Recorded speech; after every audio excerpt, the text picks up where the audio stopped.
Well, when I first received my mission call to Canada, the first thing that I thought of in my mind was igloos and dog sleds and things like that. And although it is very cold sometimes, I didn't see any igloos and I didn't see any dog sleds.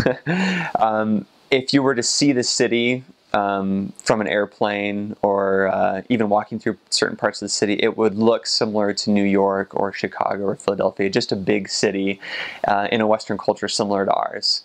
When you start to talk to the people and see the diversity there, things change pretty quickly. But it looks like a city just like ours. There were times when I was in downtown when I would ride the subway to church every week. We would get metro passes that would allow us on the buses and on the metros, and we would contact and find and teach lessons and even pray with people in those locations sometimes, which made for some pretty interesting stories, meeting some great people. The housing is different depending on what part of the province you're in. If you're in Toronto, you'll typically live in a high-rise building in an apartment.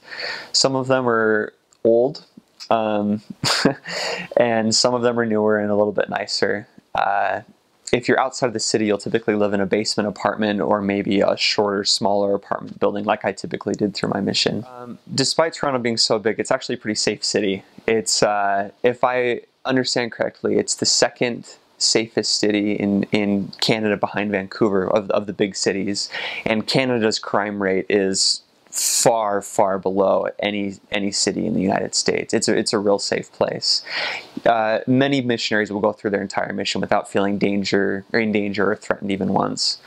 So that's a nice snippet for all those moms out there to know that their missionaries are typically going to be pretty safe while they're there. Toronto's a pretty liberal place. Lots of people that have different views on same-sex marriage, and even the way that they think about politics being liberal affects their attitude towards certain things, even in the gospel.